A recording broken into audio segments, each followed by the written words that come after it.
창세기 37장에 보면 37장의 마지막은 요셉을 시위대장 보디발에게 파는 장면으로 끝이 납니다. 말씀 보면 이렇게 되어 있어요. 37장 36절 제가 읽어볼게요. 그 미디안 사람들은 그를 애굽에서 바로의 신하 친위대장 보디발에게 팔았더라. 이게 37장의 마지막 모습이에요. 그리고 이제 오늘 우리가 나누는 38장의 한 장의 내용이 나오고, 그리고 넘어가서 창세기 39장에 보면 친위대장 보디발이 요셉을 사는 것으로 시작하는 말로 그렇게 기록되어 있습니다. 39장 1절 같이 한번 읽어볼까요? 39장 1절 시작. 요셉이 이끌려 애굽에 내려가매 바로의 신하 친위대장 애굽 사람 보디발이 그를 그리로 데려간 이스마엘 사람의 손에서 요셉을 사니라. 아멘. 그러니까 여러분, 이 창세기 37장과 창세기 39장, 38장 오늘 나눌 말씀을 건너뛰어서 37장과 39장은 그 끝과 처음을 딱 연결하면 어떻게 돼요? 딱 아구가 맞아요. 정확히 딱 그렇게 진행하면 돼요. 그러니까 무슨 말이냐면 38장은 없어도 되는 장이에요. 요셉의 이야기 가운데 우리가 오늘 나누게 될 38장의 내용은 없어도 무방한 것입니다. 딱 이어지기 때문에. 그러니까 우리가 오늘 나누게 될 창세기 38장의 내용은요, 이 말씀은 매우 난해하고, 그리고 이 말씀은 매우 껄끄럽고, 여러분 잘 알듯이 시아버지와 며느리 다말에 의해서 이렇게 아들을 낳게 되는, 그것도 쌍둥이를 낳게 되는 이런 이야기가 딱 붙어 있는 것이 매우 부자연스럽지 않습니까? 오히려 37장과 39장으로 딱 이어서 38장을 쏙 빼버리면 우리는 읽기도 편하고 우리의 마음이 거리낌도 생기지 않고 이렇게 부도덕한 이야기는 없어도 되는 것이고, 이렇게 우리가 이 말씀 때문에 고민하지 않아도 되지 않습니까? 근데 성경에 보면요, 38장에 정말 이 부도덕하고 참으로 우리가 읽기에도 부끄러움을 느끼게 만드는 이 희한한 이야기가 기록되어 첨가되어 있다는 것입니다. 그래서 어떤 신학자는, 성경학자는 이렇게 얘기를 해요. 신약에서 가장 난해한 말씀이 뭘까요? 우리가 비유 시리즈 때 나누었습니다. 가장 난해한 말씀. 뭐가 제일 난해했죠? 불의한 청지기 비유. 모든 신학자와 대부분의 목회자들이 이 불의한 청지기의 말씀을 굉장히 어려워해요. 성도들도 마찬가지고. 그래서 이 불의한, 신약에서 이 불의한 청지기 비유와 더불어서 구약에서 가장 난해한 구절이 뭘까요? 오늘 나누는 창세기 38장. 이 유다와 며느리 다말의 이야기가 성경에 없었으면 좋을 뻔했다라고 고백을 해요. 왠 줄 아십니까? 이게 이해가 안 되기 때문에. 뭐 이런 게 다 있어. 그리고 신약의 그 불의한 청지기는 이해도 안 될 뿐더러 구약의 유다와 다말의 이야기 창세기 38장은 정말 우리를 낯불끄게 만들고, 요즘에 말하는 그 표현으로 하면 막장 드라마와 같은 그런 이야기가 기록되어 있기 때문인 것입니다. 그리고 여러분, 더 충격적인 사실은요, 이 막장 드라마와 같은 유다와 다말의, 그리고 그 자녀들을 낳는 그 이야기가 마태복음 1장에 기록되어 있어요. 예수님의 족보상에 이 이름들이 다 들어가 있다고요. 마태복음 1장 3절 보세요. 제가 읽어볼게요. 유다는 다말에게서 베레스와 세라를 낳고, 베레스는 헤스론을 낳고, 헤스론은 람을 낳고. 이 유다가 누굽니까? 다말의 시아버지고, 다말은 유다의 뭐죠? 며느리. 그러니까 유다와 다말에게서 누가 나와요? 베레스, 세라, 쌍둥이가 나오는 거예요. 여러분, 이게 이건 이스라엘 백성들이 다 봐도 알아요. 누가 봐도 알아요. 그리고 베레스를 통해, 장남인 베레스를 통해서 이 예수님의 족보의 라인의 이름들이 쭉 이어지는 이 망측한 내용이 성경에 자세히 기록되어 있다는 거예요. 그렇게 여러분들과 저는요, 우리의 생각들을 가만히 잘 정리해야만 합니다.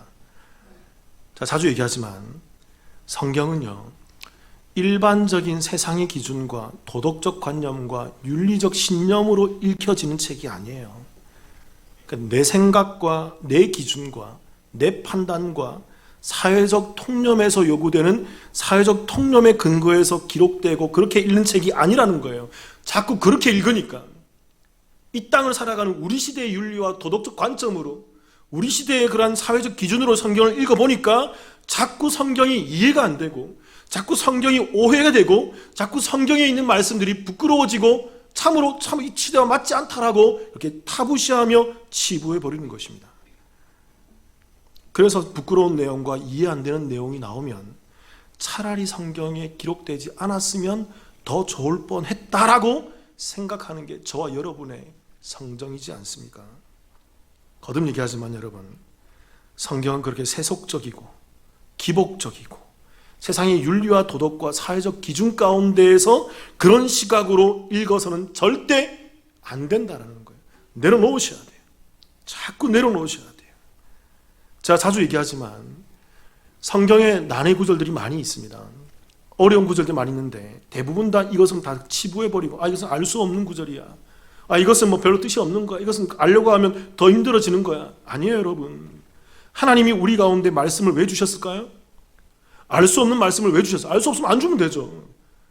알 수 없고 이해할 수 없고 어려운 이 말씀을 왜 주셨을까요? 읽고 듣고 깨닫고 알아라고 주신 거예요.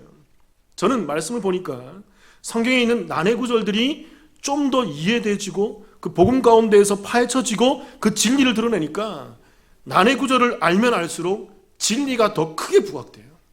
성경의 핵심 사상들이 이 안에 다 들어가 있음을 깨닫게 됩니다.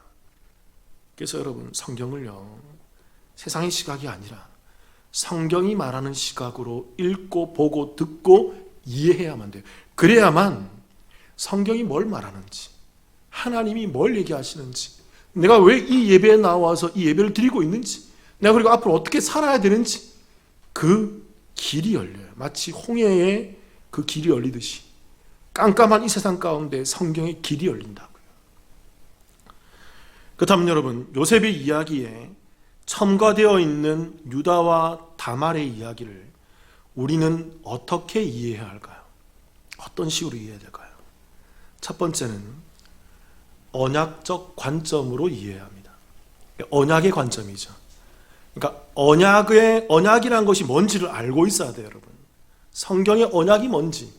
그래서 그 언약을 알고 그 언약적 관점에서 다말과 이 유다의 이야기를, 얼토당토 않는 낯간지러운 이야기를 들여다봐야만 그 맥이 잡혀요. 그리고 쭉 내려가면서 이게 완전히 이해가 된다고요. 자, 질문 드려볼게요, 여러분. 언약이 뭐죠? 자주 언약이라는 말씀 많이 듣지만 간단합니다. 언약은요, 하나님의 약속이에요. 하나님이 우리와 약속한 것, 특별히 하나님이 우리와가 아니라 하나님이 성도들과 약속한 것을 언약이라 그래요. 그래서 이 언약에는 하나님의 뜻이 담겨 있어요. 그러니까 여러분, 하나님 뜻이 뭡니까? 뜻이 뭡니까? 그건 뭘 모른다는 얘기예요? 하나님의 약속인 뭘 몰라요? 언약을 모른다는 얘기예요. 하나님의 언약도 모르고 약속이 뭐고 하나님 말씀하는 게 뭔지 모르니까 자꾸 성경에서 딴 것만 보이고 하나님 뜻이 뭔지 모르겠어요, 이렇게 하는 거죠. 기록되어 있어요, 여러분. 하나님이 뭘 원하시는지 성경을 제대로 보셔야 된다고요. 그게 바로 하나님의 언약이고 약속이고 거기에 하나님의 뜻이 있습니다. 그럼 또 질문 드려볼게요. 우리 교회엔 수요일날 나오신 분들은 잘 알지만 수요일날 나오지 않는 분들은 대답 못할 거예요. 그래서 여러분, 수요일날 나오셔야 돼요. 제발 좀 수요일날 나오세요. 특별히 우리 교회 재직분들 많이들 나오십니다. 많이 나오시는데 여러분, 주일 한 번으로는 안 돼요. 수요 예배와 할 수 있다면 성경 공부 시간을 이용해서 함께 말씀을 알아가고 예배 드립시다. 질문 드려볼게요, 여러분. 성경에서 나오는 최초의 언약이 뭐죠? 예? 창세기? 나옵니다. 그쵸. 우리 수요일 오신 분들. 창세기 몇 장 몇 절? 3장 15절. 다 배웠잖아요. 우리 수요일 오신 분들은 하도 잘해서. 창세기 3장 15절이 성경에서 나오는 하나님의 최초의 언약이고 최초의 약속이에요. 같이 한번 읽어볼까요? 시작. 내가 너로 여자와 원수가 되게 하고 내 후손도 여자의 후손과 원수가 되게 하리니 여자의 후손은 내 머리를 상하게 할 것이요 너는 그의 발꿈치를 상하게 할 것이냐. 제가 얘기했잖아요. 최초의 복음이라고. 이걸 원시복음, 최초의 복음, 최초의 언약이 담겨있는 말씀이라는 거죠. 아담과 하와가 죄를 범하고 이제는 죽을 수밖에 없는 그 상황 가운데 있을 때 하나님이 그들 쫓아내시면서 하나의 약속을 주십니다. 이게 언약이에요. 하나님의 복음의 메시지라고요. 너희에게 너희를 무너뜨리고 너희를 망가뜨린 그 죄의 원흉인 그 사단의 머리를 깨뜨릴 자가 온다는 것입니다. 그게 누구로? 여자의 후손으로. 그게 자손, 후손이란 얘기예요. 그 여자의 후손이 오면 너희가 그 죄의 원흉을 깨뜨렸던 그 사단의 머리가 깨어지고 너희가 회복될 거야. 이 복음의 메시지를 최초로 줬어요. 그래서 이게 최초의 복음이에요. 모든 신학자들이, 성경학자들이 다 동일하게 어느 누구도 이것을 부인하지 못합니다. 이게 복음이에요. 그리고 아담과 하와는 그 에덴에서, 에덴 밖에서 이 복음의 말씀을 소망을 가지고 살아가게 되는 것입니다. 근데 여러분, 이 창세기 3장 15절이 창세기에 보면 또 누구에게도 이어질까요? 믿음의 조상 누구? 아브라함에게도 약간 변형이 되지만 그 핵심 사상은 똑같이 주어집니다. 창세기 15장 4절 5절을 보세요. 제가 읽어볼게요. 여호와의 말씀이 그에게 임하여 이르시되 그 사람이 내 상속자가, 아브라함이 다른 사람에게 상속하려고 하니까 걔가 아니야 그런 거죠. 내 상속자가 아니라 누구의 몸에서? 네 몸에서, 아브라함과 사라를 통한 그 너의 그 족보에서, 그 계보에서 너의 몸에서 날 자가 내 상속자가 되리라 하시고, 이게 상속자가 아까 그 여자의 후손 그 단어와 똑같은 단어예요. 자손, 후손이에요. 그래서 5절, 그를 이끌고 밖으로 나가 이르되 하늘로 무뼈를 살 수 있나 보라. 또 그에게 이르시되 내 자손이 이와 같으리라. 내가 너에게 자손을 주겠다. 후손을 주겠다. 내가 너에게 그 아담과 하와로 말미암았던 여자의 후손, 그 자손, 그 그 언약의 후손을 내가 보내줄 거야. 계속 얘기하는 거예요. 그래서 그 자손이 오고 그 후손이 오면 네가 이 땅에서 복을 받고 복을 누리며 네 그 자손으로 말미암아 네가 이 땅에서 하늘의 별과 같이 수많은 무별들이 그 자손 안에 있는 걸 보게 될 거야. 이 얘기를 한다고요. 그래서 여러분, 아브라함이 이 언약 때문에 안고 가나안으로 들어가죠. 자, 이제 중요한 거 하나 얘기 잘 들어보세요, 여러분. 아브라함이 가나안에 들어가서 실수하고 죄를 범하지 않아요. 지속적으로 실수하고 지속적으로 죄를 범합니다. 특별히 대표적인 것이 그의 사랑하고 이쁜 아내를 어떻게 해요? 애굽에 내려가서 애굽 왕에게 공양으로 드려요. 그 그랄 땅에 가니까 그랄 그 왕이 또 좋아하니까 그 왕에게도 공양으로 드려요. 아브라함은 이렇게 자꾸 이런 얼토당토 않는 일을 보인다고요. 근데 하나님께서는 뭐라고 약속하셨어요? 뭐라고 언약하셨어요? 너와 사라를 통한 나오는 그 씨를 통해서 내가 너를 복되게 하고 수많은 민족이 그 자손 안에 있게 만들겠다는 그 복, 아담과 하와로 둘러오는 그 복음의 복을, 언약을 말씀하시잖아요. 그러니까 사라가 다른 남자랑 붙어 있으면 돼요, 안 돼요? 절대 안 되죠. 근데 여러분, 아브라함은 그 속에서 아무런 행동하지 않습니다. 갖다 바치고는 가만히 있어요. 이게 무슨 믿음입니까? 이게 무슨 믿음이냐고요.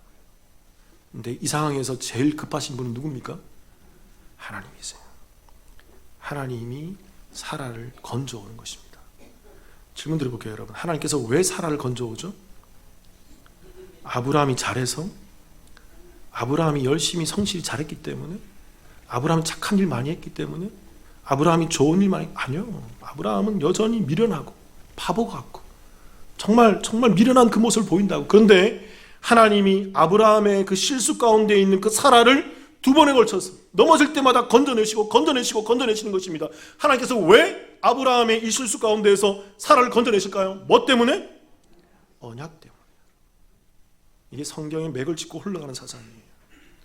언약 때문에 하나님이 매우 바쁘시고, 예수께서 얘기하잖아요. 아버지께서 일하시니 나도 일한다. 하나님은 계속 그 언약을 지키기 위해서, 언약을 흘려보내기 위해서 계속 지금까지도 일하시고, 그 세상 말까지 하나님은 계속 일하고 계시는 것이죠. 그리고 여러분, 이 언약이 아브라함의 아들인 누구에게도 흘러갈까요? 이삭에게 똑같이 흘러가요. 창세기 26장 3절 4절 제가 읽어보고 보세요. 말은 다르지만 똑같은 내용이에요. 이 땅에 거류하면 내가 너와 함께 있어 내게 복을 주고 내가 이 모든 땅을 너와 누구에게? 내 자손, 이게 여자의 후손 그 단어 똑같아요. 내 자손에게 주리라.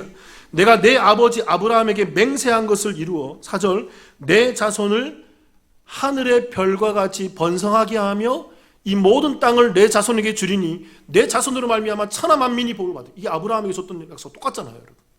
이게 창세기 3장 15절에 있던 그 핵심 사상과 똑같은 거예요. 하나님께서는 아담과 하와에게 그 언약의 우선, 여자의 자손의 그 씨에 대한 언약을 흘려보내시고 믿음의 조상인 아브라함에게도 똑같이 흘려보내시고 그리고 이삭에게도 똑같이 이 언약의 라인을 흘려보내주시는 것입니다. 재밌게도 여러분, 이삭도 아브라함하고 똑같았어요. 그도 어떻게 했어요? 자기 사랑하는 리브가를 또 공양으로 드리는 거죠. 아버지와 똑같이 닮아있어요. 그게 저와 여러분이라고요. 우리라고요. 그런데 하나님께서 그 리브가를 건져내시는 것입니다. 왜 건져내셨을까요? 이삭이 착해서, 이삭이 너무나도 신실해서, 이삭이 너무나도 예배 잘 드리고 너무나도 봉사 많이 하며 헌금 많이 드리고 교회에서 좋은 일 많이 했기 때문에? 아니에요, 여러분. 하나님이 그 이삭의 아내 리브가를 왜 건져내실까요? 무엇 때문에? 언약 때문에. 언약 때문에. 이게 성경의 맥을 짚고 간다고요. 그리고 이삭의 아들 야곱에게도 하나님은 똑같이 이 언약을 또 주십니다. 베델에서 창세기 28장 13, 15절 제가 읽고 보세요. 또 본즉 여호와께서 그 위에 서서 이르시되 나는 여호와니 너의 조부 아브라함의 하나님이요 이삭의 하나님이라. 내가 누워있는 땅을 내가 너와 누구? 내 자손에게 주리니. 14절 내 자손이 땅의 티끌같이 되어 내가 서쪽과 동쪽과 북쪽과 남쪽에서 퍼져나갈지며 땅의 모든 족속이 너와 내 자손으로 말미암아 복을 받으리라. 15절 내가 너와 함께 있어 내가 어디로 가든지 너를 지키며 너를 이끌어 땅으로 돌아오게 할지어다. 내가 내게 허락한 것을 다 이루기까지 너를 떠나지 아니하리라 하신지라. 이게 아브라함 이삭으로 흘러오는 그 언약, 아담에게서 흘러오는 그 언약, 그 자손으로 그 씨로 말미암아 복을 받고 그들이 회복되고 이 땅에서 그들이 하나님의 백성으로 살아가게 될 것을 말씀하시는 그 언약을 지속적으로 공급하시고 말씀해 주시는 거예요. 그래서 여러분 보세요. 야곱도 계속 실수를 하잖아요. 거짓말해요. 형한테 거짓말하고 아버지한테 거짓말하고 삼촌 라반의 집에 가서 거짓말. 그의 일생은 거짓말의 인생이에요. 그 이름처럼 계속 실수하고 넘어지고 계속 인간적인 잔머리를 굴리면서 이 땅을 살아가는 정말 못된 모습의 전형을 보여주는 게 야곱이지 않습니까? 근데 그때마다 누가 야곱을 돌려세워요? 하나님께서 그래서 돌려세워요. 야곱이 왜 그렇게 돌아설까요? 야곱이 잘해서? 야곱이 착해서? 야곱이 좋은 일 많이 했기 때문에? 열심히 기도했기 때문에? 아니에요. 무엇 때문에 하나님께서 야곱을 돌리실까요? 언약 때문에. 하나님은 언약을 지켜내야 합니다. 그 언약을 흘려보내셔야 되고 그 언약이 절대로 어그러지면 안 되는 거예요. 무슨 일이 있어도 아무리 아브라함이 100번을 팔아보세요. 하나님 다 건져내십니다. 이삭이 1000번 만번을 실수하면서 아내를 팔아보세요. 하나님은 그때마다 다 건져내세요. 아브라함 때문이 아니고 이삭 때문이 아니고 언약 때문에. 그 궁극적으로 이 창세기 3장 15절의 이 언약이 아브라함과 이삭과 야곱으로 흘러가서 이 씨에 대한 언약이 야곱의 자손 중에 야곱의 12아들 중에 누구에게로 흘러갈까요? 요셉이란 분이 있어요. 헷갈리시면 안 됩니다, 여러분. 넷째 아들 유다에게로 흘러가요. 이 언약의 라인이에요. 유다에게로 흘러가서 이 유다로 말미암아 이 언약이 쭉 이어지고 나중에 이스라엘의 대단한 왕, 위대한 왕 누구에게? 다윗까지 이어지고 나중에 다윗의 혈통으로 이 땅에 누가 오십니까? 예수. 그부 예수 그리스도가 창세기 3장 15절에 말했던 그 여자의 후손, 그 씨, 그 언약의 후손, 사단의 머리를 깨뜨리며 그 죽음의 권세를 이겨버리며 이 땅에 그 안에서 모든 백성들이 그 모래알같이 하늘의 별과 같이 그 안에서 함께하게 될 그 예수 그리스도의 모습을 갖고 우리 가운데 온다는 거예요. 그래서 천하 만민이 그 예수 안에서 복을 받고 복을 누리는 그 구원의 복을 성취하게 되는 것입니다. 이러한 과정 속에서 이제 오늘 우리가 나누게 되는 창세기 38장의 이야기가 떡하니 들어가 있는 거예요. 이 내용은 유다 언약의 라인이라고 했죠. 그 언약의 라인 가운데 있는 유다와 며느리 다말의 망측한 이야기. 어떻게 이해하십니까? 여러분 성경은요. 언약적 관점, 이 구속사적 관점이라 그래요. 이런 언약적 관점에서 읽어야만 이 구속사적 관점에서 읽어야만 하나님의 뜻이 뭔지 잡히기 시작하고 충분히 이해가 되는 것입니다. 그럼 구속사적 관점이 뭘까요? 지금까지 설명했던 언약적 관점이 뭘까요? 이 땅에 누가 오신다는 거예요? 그렇죠. 여자의 후손이 온다는 것입니다. 그 씨가 온다는 것입니다. 이 땅에 씨 뿌린 비유 떠올려보세요. 그 씨가 떨어진다는 것입니다. 그 예수님이 이 땅에 씨로 오셔서 이 땅에 있던 모든 길가밭, 가시밭, 돌짝밭과 같은 죄된 인생 가운데 그 예수가 뿌려지는 것입니다. 그 언약의 후손으로 뿌려지는 거예요. 그 씨로 뿌려지는 거예요. 그래서 그 씨를 받은 인생 가운데 하나님의 택함을 입은 백성들이 그 씨로 말미암아 기경이 되고 살아나서 부활하는 거죠. 그래서 일어나서 그들이 구원을 받아내는 것입니다. 성경은 다 연결되어 있어요, 여러분. 하나로 보셔야 돼요. 그렇게 여러분 성도들은요, 여러분 선한 사마리아인의 비유, 내가 강도 만난 자임을 깨달아야 돼요. 자주 강조했던 내가 푸토코스, 내가 그렇게 거지 나사로 심령이 가난한 자임을 깨달아야 하는 거예요. 그 심령이 가난한 자리에서, 내가 그 거지 나사로의 자리에서, 내가 그렇게 가난한 자리에서, 내가 강도 만난 그 자리에서 나를 찾아오시는 선한 사마리아인이신 예수 그리스도, 그 씨를 만나야 되는 것입니다. 그게 언약적 스토리예요. 그게 복음이라 그러고, 이걸 하나님의 뜻이라 그래요. 제가 좀 전에 창세기부터 계시록까지 다 얘기한 겁니다. 이게 맥을 짚은 얘기예요. 그러니까 여러분, 성경은요, 내가 이 땅에서 어떻게 기도하면, 기도 많이 하고 새벽 기도 많이 드리고, 뭐 수요일날 나오세요, 여러분, 많이 나오세요. 근데 수요일 잘 드리고, 공양 많이 하고 헌금 많이 하면 내가 부유해지고, 내가 장수하고, 내가 사업 잘 되고, 내가 좋은 대학 가고, 좋은 직장 가고, 내가 치유 얻고, 그런 걸 말하는 책이 아니에요. 자꾸 예수 그리스도의 이름을 그런 것에 팔아먹으면 안 돼요. 자꾸 왔다 갔다 하시면 안 된다고요, 여러분. 이제는 분별하셔야 돼요. 성경은요, 언약의 후손으로 오시는 예수 그리스도를 통해서 이 땅에 씨가 뿌려져서 그 씨로 말미암아 구원받은 백성들이 이 땅에서 성장하고 천국을 살 것을 기록한 책이에요. 그들이 나중에 죽어서 어디로 간다? 새하늘과 새 땅인 영원한 아버지 나라 천국으로 간다는 것을 기록한 책이 성경이에요. 이 관점으로 성경을 보셔야 하는 것입니다. 그리고 이러한 관점으로 신앙생활을 해야 돼요, 여러분. 자꾸 교회에 나와서 콩고물을 얻으려고, 물론 여러분, 제가 그것을 부인하는 게 아니에요.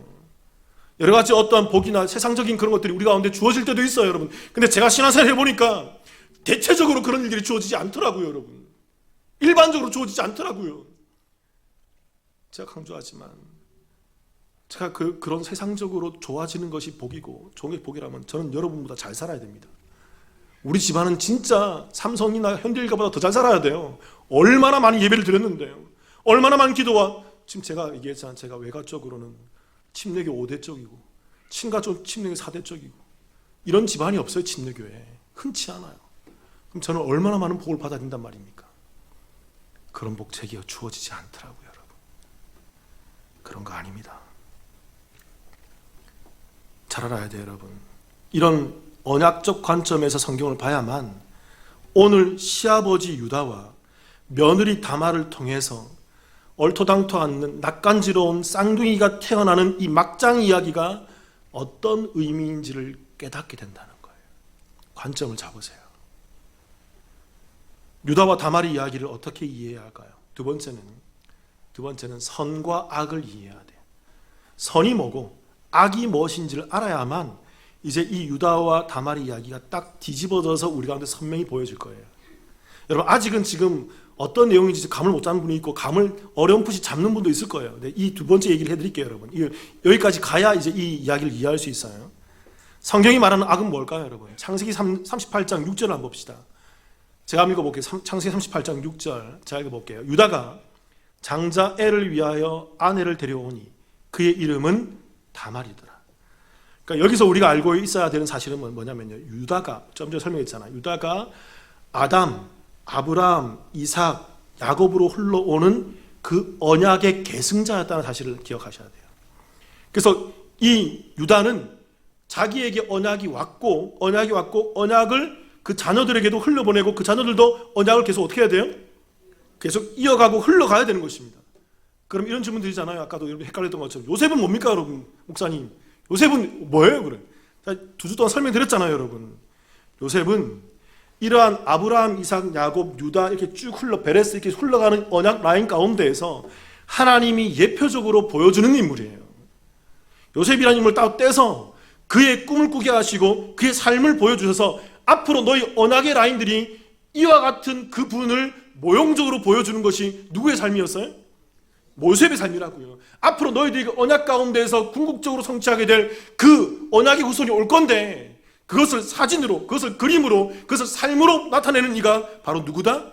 창세기 나오는 요셉이라는 것입니다. 그래서 요셉의 삶을 통해서 예수 그리스도의 모형들을 다 담아놓고 있어요. 그걸 얘기했잖아요, 여러분. 몇 줄을 해도 다 말할 수 없을 정도로 엄청나게 많이 있어요, 여러분. 그리고 여러분, 언약이라는 것은, 요셉은 예표적인 인물이고, 언약이라는 것은 유다를 통해서, 요셉의 형인 유다를 통해서 흘러가게 하십니다. 그래서 이 유다에게서 언약은 계속 계승되어져야 되고 흘러가야만 하는 거죠. 그렇기에 오늘 우리가 말씀드렸던 그 유다의 장자 엘은 그가 맞이한 다말에게서, 그 다말을 통해서 반드시 누구를 생산해내야 돼요? 그렇죠. 그 후사를 생산해내야 돼요. 아담, 아브라함, 이삭, 야곱으로 흘러와서 유다의 엘에서 흘러나가는 그 장자 계통의 그 언약의 라인을 쭉 이어가야만 하는 것입니다. 근데 이제 문제는 이거예요, 여러분. 38장 7절 같이 한번 읽어볼까요? 창세기 38장 7절 시작. 유다의 장자 엘이 여호와가 보시기에 악함으로 여호와께서 그를 죽이신지라. 유다의 장자 엘이 여호와 보시기에 뭐했다? 악했다는 거예요.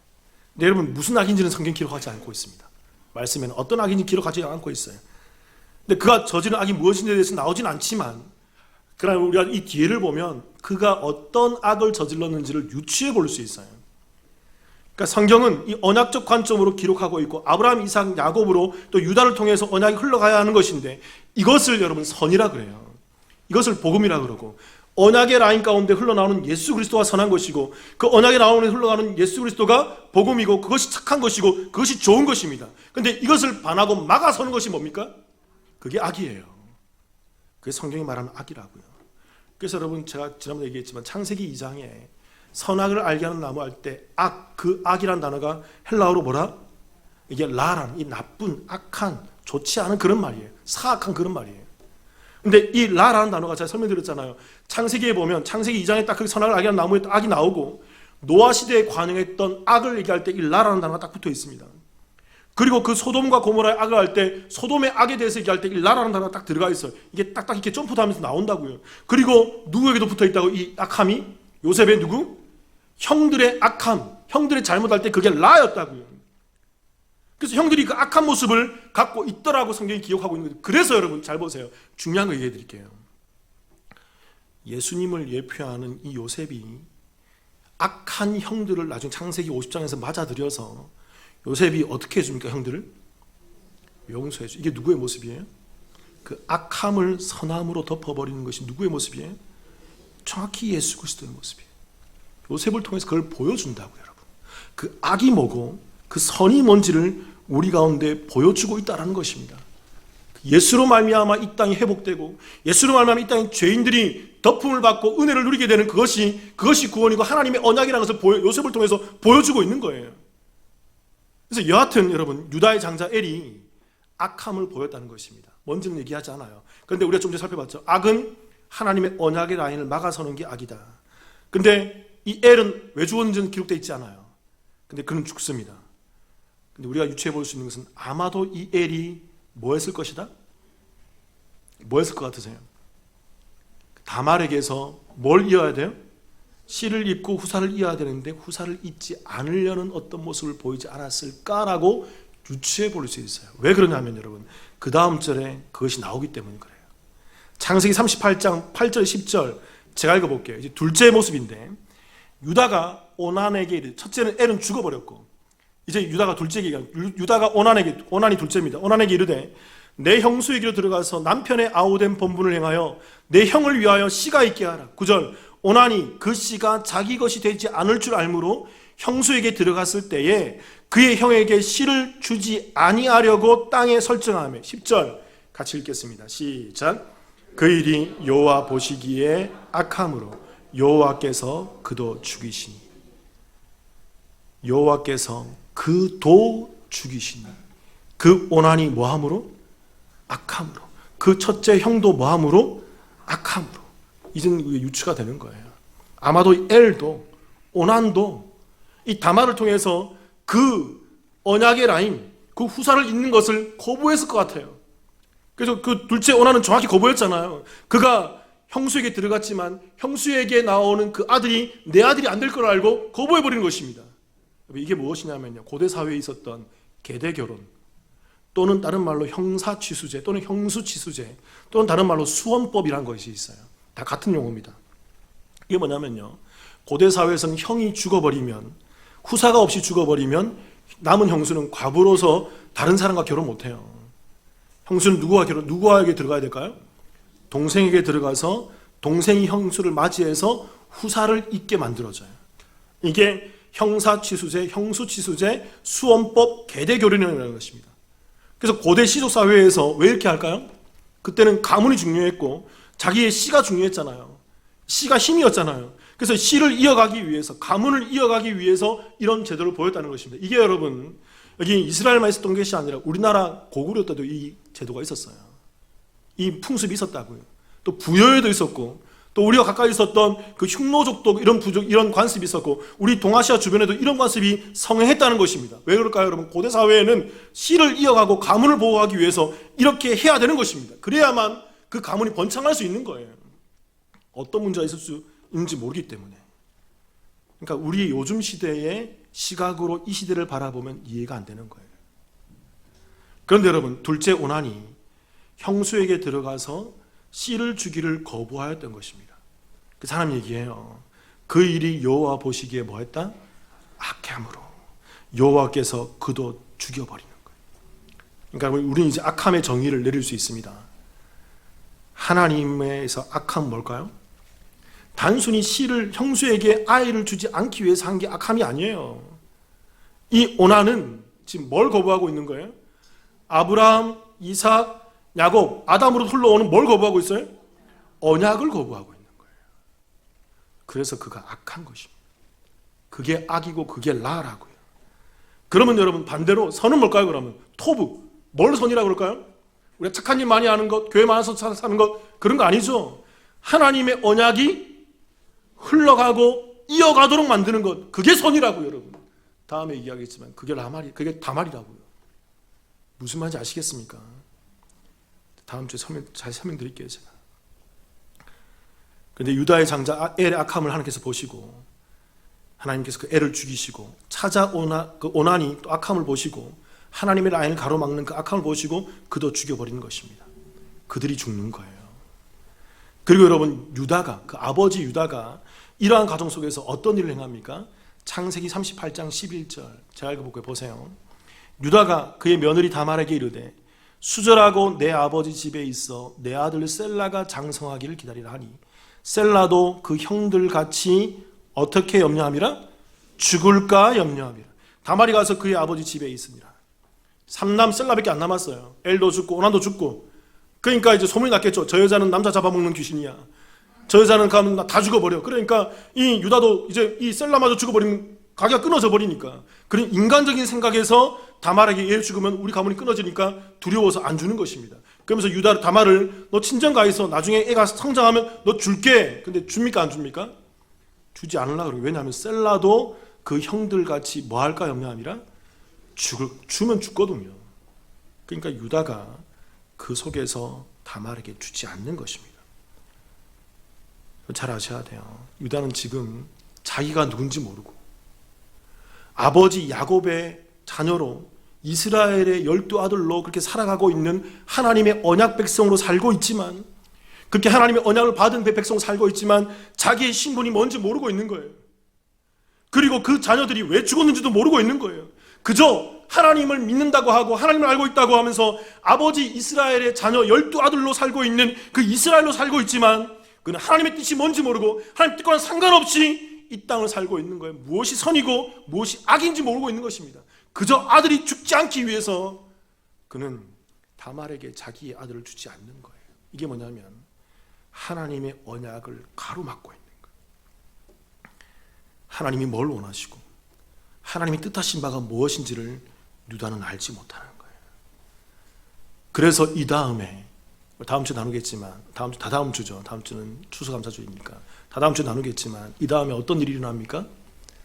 다말과 유다의 입에 담기 힘든 그 막장 드라마가 연출되는 거예요.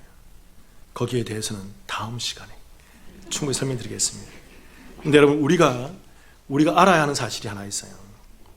하나님의 뜻은요, 언약입니다. 따라해 볼게요. 하나님의 뜻은 언약이다. 잘 기억하셔야 돼요, 여러분. 그래서 여자의 후손으로 오시는 그 씨, 예수 그리스도를 통해서 이 땅이 구원을 얻게 하는데 하나님의 뜻이 있어요. 이걸 이걸 토부라 그래요. 그리고 이것을 반하고 이것을 막아서는 것이 악인 거예요. 그래서 여러분 제가 예를 드릴게요. 베드로가 예수님께서 찾아오셔서 너희들 나를 누구라 생각하냐 할 때 베드로가 얘기하죠. 마태복음 16장 16절에서 주는 그리스도시요 살아계신 하나님의 아들입니다. 바요나 시몬아 네가 복이 있다도 너에게 정말 교회를 내 열쇠 줄게. 반석을 통해서 네가 교회를 생성될 거야. 그래서 엄청나게 칭찬하잖아요. 그리고 예수님께서 얘기하는 것입니다. 내가 3일 만에 죽고 3일 만에 부활하게 될 거야. 나 이제 죽는다 얘기하니까 베드로가 뭐라 얘기합니까? 주님 그럴 수 없습니다. 누가 죽인단 말입니까? 내가 예수님의 죽으심을 막아서겠습니다. 아무도 예수님 죽이지 못하도록 하겠습니다. 그러자 예수님께서 바로 베드로에게 뭐라고 얘기하십니까? 이 악한 자야, 이 사탄아, 이 죄의 원흉아, 물러가라. 이 언약적 관점 때문에 그렇게 얘기하는 거예요. 예수님께서. 인간적으로 보면 베드로가 얼마나 선합니까? 스승의 죽음에, 스승의 어려움에 동참하면서 내가 도와주겠습니다. 내가 착한 사람으로 내가 스승 보호하고 내가 안전하게 해주고 내 목숨을 바쳐서 내가 다해서 내가 희생정신하겠습니다. 얼마나 착해요, 여러분. 근데 인간적으로 착한 그게 악한 거라고. 사회적 통념과 도덕과 윤리로 나오는 그 모습이 사탄의 모습이라고. 사랑하는 성도 여러분, 우리는 오늘 말씀을 통해서 선과 악이 뭔지를 알아야 돼요. 그래서 성경이 말하는 이 언약적 관점으로 나와 우리 교회와 이 세상을 바라봐야 돼요. 그래서 하나님께서 나를 통해서 뭘 원하시는지, 내가 이 땅에서 어떤 선함을 살아내야 되는지를 깨닫고 알아야 돼요. 그리고 나는 과연 내 안에 하나님의 언약을 막아서는 악이 있지 않는지, 하나님의 언약과 그 복음을 막아서고 있고 반하고 있는 그 악함의 모습이 있지 않는지를 돌아볼 수 있어야 돼요. 사랑하는 성도 여러분, 저와 여러분이 참으로 선하고 의로운 성도로 이 땅을 살아가시기를 주님의 이름으로 축원합니다. 같이 한번 기도하십시다. 사랑의 아버지 하나님,